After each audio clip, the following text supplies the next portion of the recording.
বিসমিল্লাহির রহমানির রহিম। আসসালামু আলাইকুম দর্শকবৃন্দ, কেমন আছেন? আশা করি ভালো আছেন, আমিও ভালো আছি। তো আজকে যে হালকা কিছু ঘরের কাজ করব, আর ইফতারিতে তেমন কিছু ভাজা পোড়া করব না। আজকে ভাবতেছিলাম একটু জিলাপি বানাবো।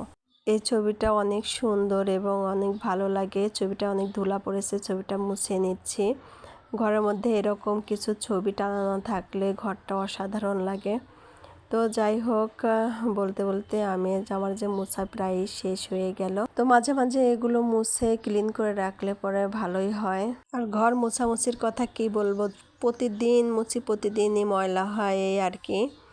তো এরকম একটা ব্যাপার। তো যতই মুছি, আজকে মুছি সব কিছু ক্লিন করে রাখলে কালকেও মুছতে হয়।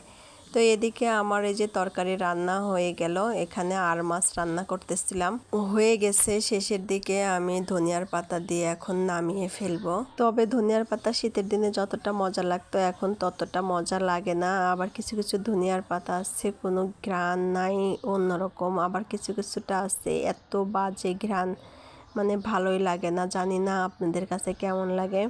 তো এই পাতাগুলো একদম মনে হচ্ছিল দেশি আর কি, মনে হচ্ছিল শীতের দিনের সেই গন্ধটা।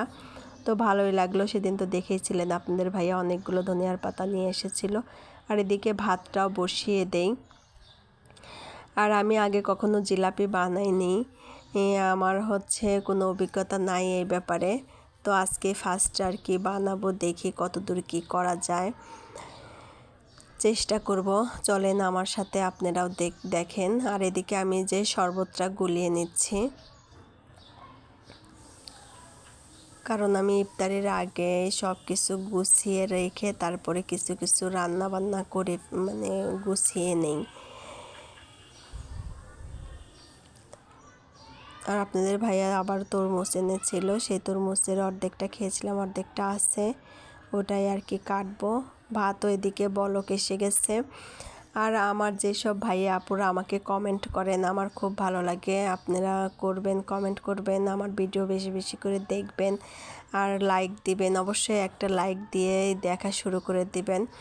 আর চেষ্টা করবেন ফুল ভিডিওটা দেখার জন্য।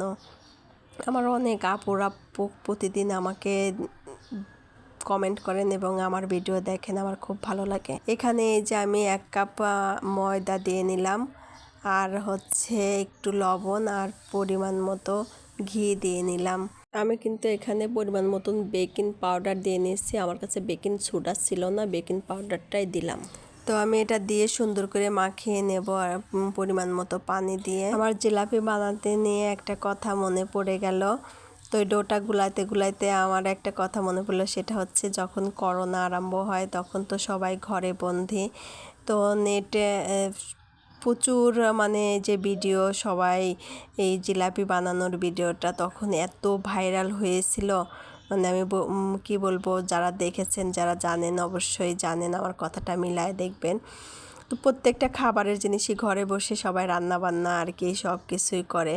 তো সেটা দেখেই মনে পড়লো যে তখন এক একজন এক এক রকম জিলাপি বানিয়েছিল, আমার যে কেমন হবে আল্লাহই জানে। তো সেই ভাইরাল জিলাপির মতো আমার জিলাপিও আজকে হয়তো ভাইরাল হয়ে যাবে, কারণ জানি না, আমার কাছে কোনো ইয়া নাই, বানানোর অভিজ্ঞতাও নাই, আর কোনো জিনিসে নাই। হঠাৎ করে গুলিয়ে ফেলে মনে হলো কেমন করে বানাবো। একবার ভাবলাম যে পানির বোতলের মধ্যে ঢোকাই, আবার ভাবলাম বোতলের মধ্যে ঢুকে কেমন হবে না হবে। আচ্ছা ঠিক আছে, জিলাপির দোকানে দেখেছি যেমন কাপড়ের মধ্যে দিয়ে বানায় ওরকম করে বানায়। আবার ভাবলাম যে আচ্ছা ঠিক আছে পলিথিনের মধ্যে দেই। তো এগুলা ভাবতে ভাবতে আমি যে এখানে আবার যে চিনি গুলিয়ে নিচ্ছিলাম। তো আমি চিনিটা গুলানো শিখে নিলাম। সেটা 2 পট চিনি দিলে, যে পাত্রে 2 পাত্র পট দেন, আর যে কোনো পাত্রে বাটি দেন, যাই দেন, 2 চিনি দিলে 1 পট পানি দিবেন।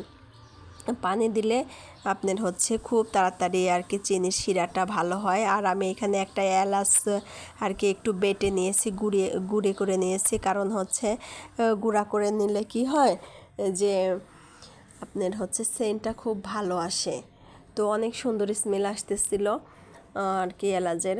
আর এলাচ 1-2টা এলাচ যে ক্ষেত্রে ব্যবহার করবেন সেই ক্ষেত্রে একটুখানি গুঁড়া করে নিয়ে যাওয়ার চেষ্টা করবেন, কারণ এলাচের ওই খোসায় তো অতটা ভালো নাই, সেন্ট নাই, ভিতরের বিচিটাই সেন্ট ওই জিনিসটাই।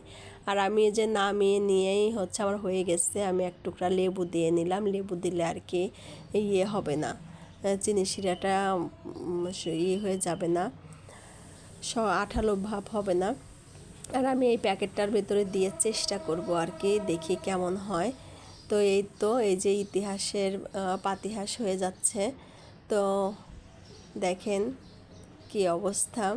তো আমি ভালো করে দিতে পারিনি, আমার ডোটা হয়তো একটু পাতলা হয়ে গেছিলো, আর না হলে আমার পলিথিনের ফুটাটা কাটা বেশি হয়ে গেছিলো, বুঝতে পারলাম না। তো যাই হোক, গোল মোটামুটি হয়েছে আর কি, তবে একটু লেগে লেগে গেছে, সুন্দর হয় নাই, বুঝতে পারিনি। আর প্রথম বানাচ্ছি তো চেষ্টা করব এরপরে একবার আপনাদের ভালো করে বানিয়ে দেখার জন্য। তো এই যে এখানে যে ইতিহাস আর কি, জিলাপি বানানোর ইতিহাস। তো কেমন হয়েছে অবশ্যই কমেন্ট করে জানাবেন। আর লাস্টের দিকে হচ্ছে ওইগুলো একটু সাদা সাদা হয়েছিল, আর লাস্টের দিকে এগুলো একটু মুসমুসে করে নিচ্ছিলাম, দেখি কেমন হয়। তো এইগুলাই পারফেক্ট হয়েছিল। তো এরপরে আর কি সামান্য একটু আটা ছিল, ওটুক দিয়ে চেষ্টা করলাম। তো দেখলাম যে না, আমার আগেরগুলো বানানো ভুল হয়েছে আর কি, পরেরগুলো বানানোই ঠিক হয়েছে। তো যাই হোক, ভালো থাকবেন, সুস্থ থাকবেন, আমার চ্যানেলের সাথেই থাকবেন। আল্লাহ হাফেজ।